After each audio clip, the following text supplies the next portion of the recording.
So, ayun na nga guys, sasabihin ko na nga sa inyo kung ano yung totoong nangyari sa mga alaga kong pusa.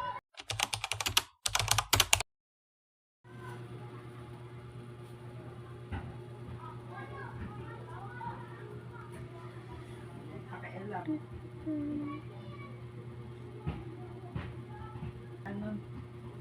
Bigay.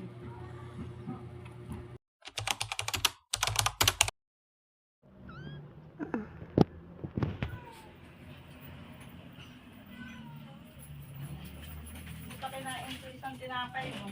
So, ayan na. Kuha muna yung ano. Ito, gusto ko to.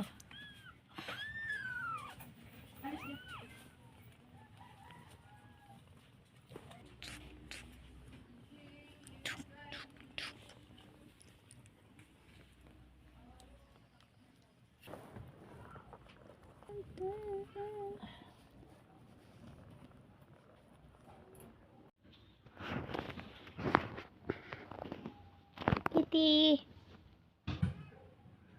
look at the camera. Look at this. Look. Hi guys! For today's video, ang gagawin lang natin yung hulang pangit na lightning. And so for today's video guys, ang gagawin lang natin ngayon ay tadan! Mag-unpack lang tayo ng unboxing netong cage na binili ko sa kanila sa mga pusa kong maliliit. At ayan, nakikita nyo kung ano yung laman yan. Ayan yung nahirapan na siya sa kanyang buhay kasi yung pusa lumalabas na sa cage nila. So, nahihirapan na kami. And, ayun, pag-alagala na sila. Look! Tanang! So, ayan, nakita nyo na nga. And, so, bumili na ako sa Shopee ng cage. And, kaya bubuksan na natin siya. Wala.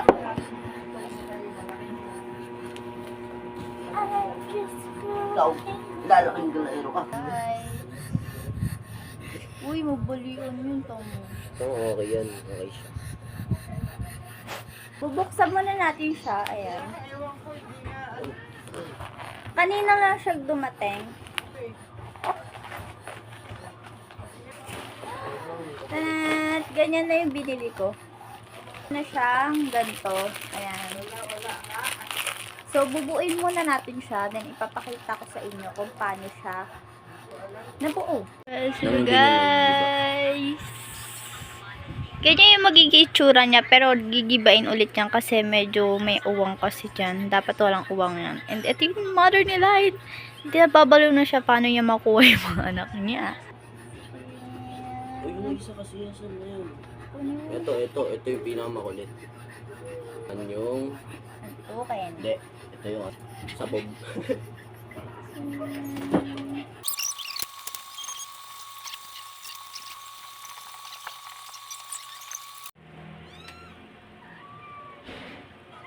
Paano kaya ito mapapalabas sila dyan?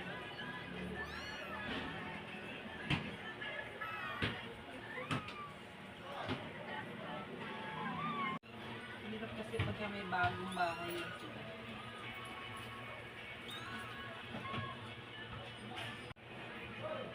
Sabi pag-alis niya mamaya, tsaka ako hayaan mo muna natin yan din sila.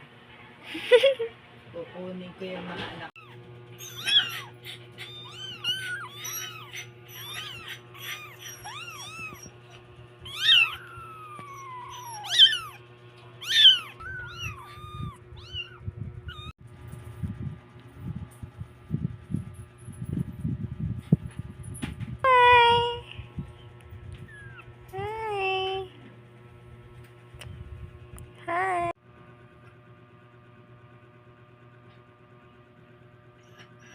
May zombie apocalypse na. Ayan na sila guys. Wait lang. Ayan na sila guys. Kita nyo ba yan? La! Hala! Hala! Ah! Bakit nandiyan ka? Diyan ka pala tumatakas, ha? Ha? Diyan ka pala tumatakas. Date, sabi kumakain na siya ba ito. Pero yung mga kapatid niya, ayan, ayan, yan, tsaka ayun, cute na. Eh. Hindi pa sila kumakain, pero ito kumakain na. Ano yun? Bakit? Look guys, ay yung magkamukha oh. Lagi sila magkasama. Yan. Ito talaga, itong isa na to. Lagi siyang matamlay. Tapos lagi siya nag-iisa. Lagi siyang late sa mga chika. Pag yung mga apat yung kapatid nakalabas na siya, tulog pa rin. Ay, nagmamasid-masid lang siya. Shy cat. Shy cat lang yata siya. Hi! Hello! Nakakurious na din yata siya. Magwa 1 month na tong mga kuting na to kaya sinusubukan namin siya pakainin kasi hindi na siya pinapadede ng kanyang mama. Guys! Kumakain na siya! Eto may marka siya. Nilagyan ko siya ng sinulid para mamukhaan ko siya. Kasi siya ang aking kukunin. Yan, siya. Then, yung iba naman ipapamigay. Ayoko sana ipamigay kaso gusto ni mama ipamigay. And may humingi na rin kasi 3. Yan. Ito siya oh.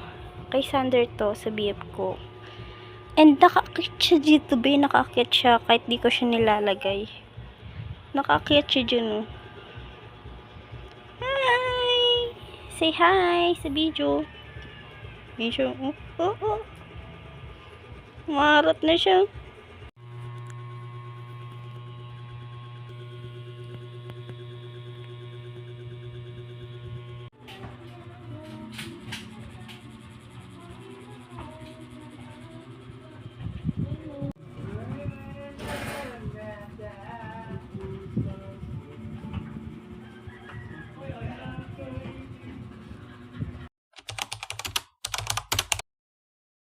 Life update!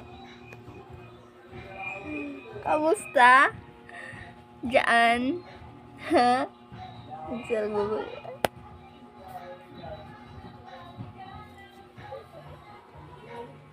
Isa nagagalaga.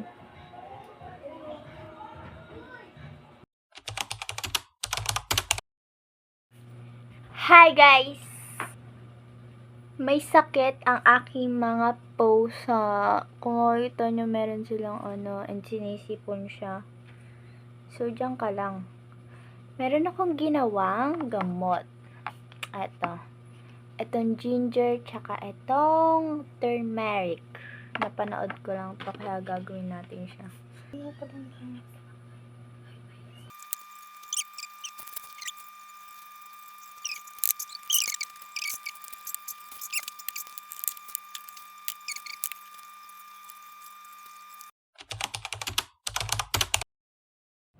Ano lang na ano ko dun.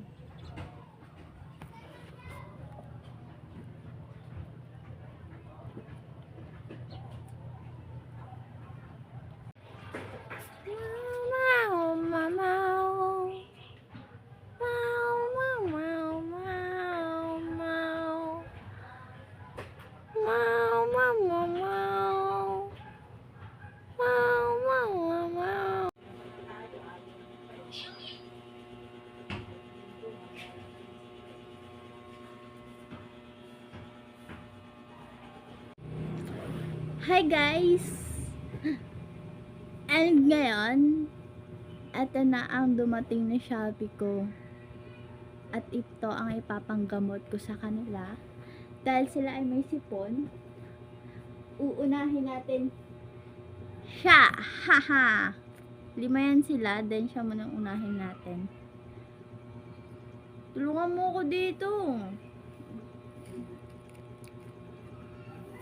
Hold this. Magmaano ko.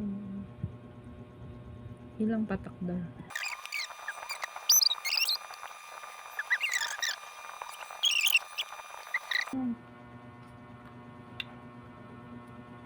Next naman natin itong mother nila. Hi! Inom tayo. Inom tayo. Inom tayo. Ayun. Good job.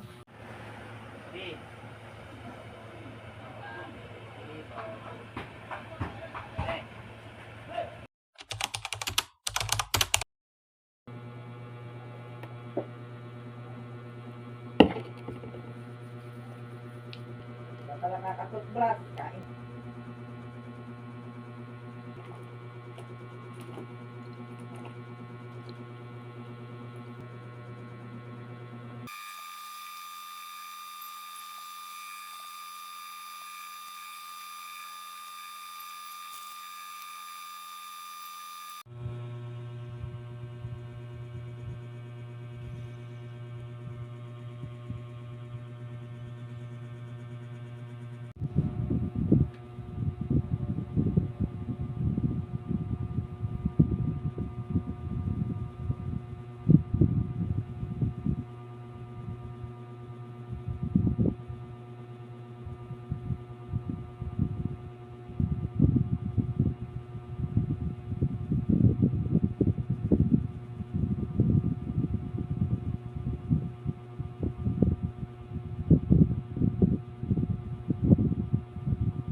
Nung September 25, lumalala na yung sakit nila. Tapos nun, hindi na nga ako nakapag-video pa nun that time. Kasi nga, sunod-sunod na silang namatay. Mayroon kasing kaming, tatlong malalaking pusa. Tapos, yung isa, si Sandria, yung lagi ko sa inyong pinapakita sa mga vlog ko. Diba hindi ko na siya napapakita sa mga vlog ko since nung last year. Kasi nung September na yon nahawa na din siya. Bali, yung tatlo kong cats, bali si Kitty, si Natnat, si Sandria, which is yung si Sandria yung may lahi naming pusa na tilapia cat yata yun or something. Tapos, nanganak kasi yun ng 5 piraso na kittens. And, nung una, napakasaya pa namin kasi sobrang lulusog nila. Tapos, nung nagtagal na siya, parang nagkaroon sila ng sipon. Nung una, hindi naman namin binigdil yung sipon nila. Pero, ginanapan ko din ng mga gamot, ganun, na mga, yung mga lang, organic lang, ganun. Kasi wala nga kaming pang vet that time. And then, pagtapos nun, nagtatry ako nun mag-work. Kaso wala akong mahanap na work nun para sana ipa-vet sila. Kaso, nung time na magse-September 25 na nun, medyo okay na sila. Tapos natatanggal na yung sipon nila, ganun, naaalis na, nakakonti na lang. Pero, bigla namang lumala, bigla as in. Tapos, like, dumating na sa point na hindi na sila makakahinga, ganun. Tapos, halos lahat sila. Pati yung tatlong malalaki ko ring pusa, may sipon rin sila. Yung unang namatay doon is si Natnat, yung as in yung maalagain kong pusa na ginger cat. Tapos siya noon, wala naman siyang masyadong symptoms, pero nung una sinisipon siya, tapos nagsuka, gano'n. Tapos nakita na lang namin siya doon sa kusina, wala na siya. So ayun, medyo ano kami doon kasi siya talaga yung palaging tumatabi ko. Yung mga ganun, siya yung laging as in tumatabi sa higaan, siya yung laging nagpapababy, siya yung laging ano dito, like, lagi siyang mihiga dito sa dibdib, ganon. Tapos, wala, ayun. Sumunod naman nun si Kitty na may sipon din siya, pero si Kitty, ate, nakasurvive siya ate, kasi nga, malakas siya sa resistensya niya kahit sipunin siya.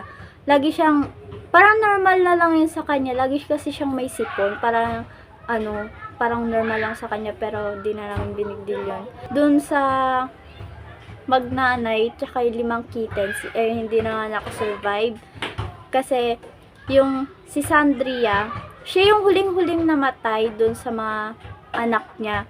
Unang-una kasi mga namatay, yung mga maliliit. Isa-isa silang namamatay, ganon.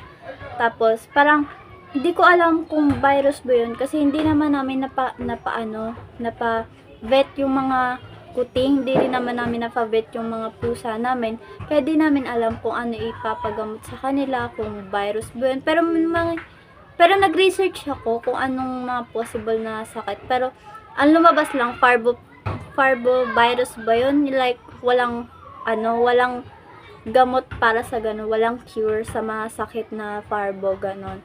Kaya, ayun. Unti-unti na silang namatay hanggang sa namatay na yung 5 kittens. Tapos nun, sunod nun, yung nanay nila, parang yung nanay nila, di na rin kinaya yung sakit. Tapos parang na-depress yung nanay, si Sandria. Lagi siyang nandun sa libingan ng mga anak niya. Lagi siyang nandun, nakahiga, tapos parang lupay-pay, ganun. Tapos ayun, parang nagtagal, parang wala na siyang gana kumain, ganun. Na-depress siya. Kaya yun, bumigay na rin siya, nawala na rin siya. Tapos ngayon naman, ang natira na lang sa mga pusa namin is si Kitty. Which is si Kitty naman is parang tumatanda na rin siya, or I don't know kung ano na rin siya, parang nade-depress na rin siya. Kasi masyado siyang lagi siyang nandun sa libingan ng mga namin, cats. Lagi siyang nandun, lagi siyang nakahiga doon, lagi siyang tuwing hapon, lagi siya doon natutulog, as in kahit minsan gabi, lagi siyang nandun. Minsan lang siyang umalis, ganun, minsan lang siyang gumala, pero mostly nandun na siya. Kaya parang yung katawan niya nagiging dugyot na siya, di tulad dati. Kasi dati sobrang linis na ni Kitty, as in parang sobrang puti niya, ganun, lagi siya naglilinis ng katawan hanggat sa dumating yung point na parang dugyutin na siya, ganun.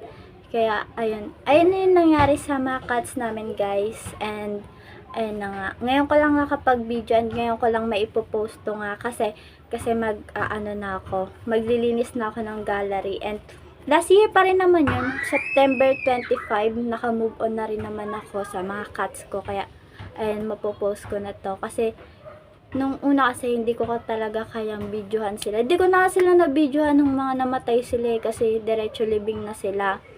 So, ayun, ngayon ko lang mabibidyohan kasi nga, ayun, nakamubo na ako. Dati kasi, pag nakikita ko lagi yung mga pusa ko sa mga lagi kasi silang may mga video, mga cute pics, ganyan, sa akin. Tapos, naisip ko pa na, paglaki nito, bibilang ko to ng ganito, ganyan, din. Mga gamit-gamit, pagkain, mga social na pagkain. Pero ayun, wala na sila. Kaya ayun, parang pag mag-e-edit ako nito, doon sa September last year, pag i-edit ko to, parang naiiyak ako, ganun. Pero ayun na nga, ayun yung mga nangyari. Then naman, this, January, meron kaming nakitang isang pusa na na siya, medyo malaki na siya, medyo kasing laki na siya ni Kitty. May lahi siya. Then, sobrang payat niya, ate.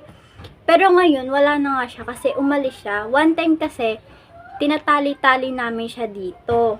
Kasi nga, para masanay siya. Tapos, pinapakain namin siya. Parang na siya, parang pusang gala na siya, wala na umaano sa kaya. As in, sobrang payat niya, gutom na gutom siya. Pero nung pinapakain naman namin lagi, ayun, di pinakawala na namin.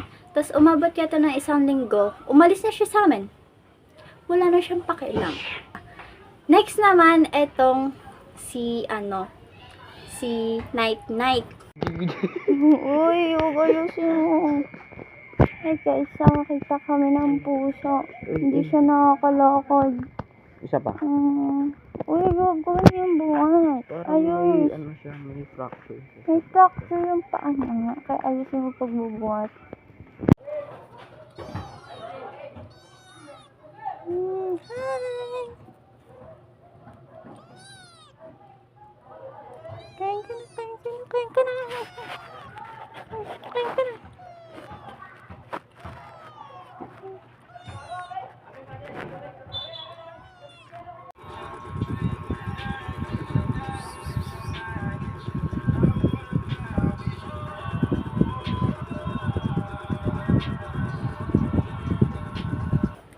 May nakita naman kami isa pang pusa. 'Di ba nawala yung pusa na yun, yung may lahi na mapayat na hinanap namin yun bago kami mag-give up. Tapos nung umalis siya that time, hinanap namin siya. Tapos pumunta kami nun sa palengke, baka nandun siya. Tapos nakakita kami ng isang kuting, isang pusa na maliit. Bali, naawa rin kasi ako sa kanya kasi hindi siya makalakad, ate. As in, hindi siya makalakad, like yung paa niya, kinukudkud niya, ganun. Tapos, ayun, inampun namin siya. Siya na lang yung pumalit doon sa pusang umalis sa amin. Tapos, tinry ko siyang i-survive nun. Ipapabet ko na sana siya nun. Tapos, ayun, namatay din siya. Pero before siya mamatay, mga umabot yata siya ng ilang weeks sa amin kasi pinapakain namin siya, gutom na gutom siya. Lagi namin siya pinapakain ng chicken, which is kahit alam ko na bawal sa kanya kasi nga yung bandang buntot niya tsaka puwetan niya nagnanana. Noong una, sugat-sugat lang siya. Tapos nung nagtagal, nagnanana na siya ng nagnanana, ganyan-ganyan. Tapos nun, kapag ipapakain naman namin siya ng cat food or something na ulam na iba, ganun, hindi siya kumakain. As in, chicken lang talaga kinakain niya kahit anong ulam pa yan. Wala, basta chicken lang talaga, yung pritong manok lang talaga gusto niya. So, kapag di naman namin siya pinapakain ng manok, wala. Para siyang, hindi siya kumakain kahit anong mo to hindi siya kakain. Basta hindi manok, ganun. Kaya ayun, no choice kami, pinapakain namin siya ng manok kahit alam ko na mas lalong lalala yung sa buntot niya. Ayun. Nagkaroon ako ng work nun, pero ayun na nga, hindi na rin siya umabot, hindi ko na rin siya napabet nun kasi nga, bigla akong natanggal nun sa trabaho ko. Nung natanggal ako, kinabukasan nun, ayun, na maalam na siya. Nung una, sobrang niya pa, sobrang saya niya pa nakikita ako, ganun. Tapos, ayun na pala yung last niya. Tapos, bali, doon ko lang rin siya katabi ng mga kittens ko, doon ko lang rin siya pinalibing. So, ayun na lang guys, ang aking update sa mga alagang pusa. Ngayon, ay nandito pa si Terter. Terter, dito ka. Ito si Terter. Ito ang aking dog lang. Hi, Terter, say hi. Bumaba ka na dun. Yari tayo kay mama. So, ayun na guys. Dito na nagtatapos ang aking video. I hope nagustuhan nyo ang aking update ngayon. So, dito lang. Paalam!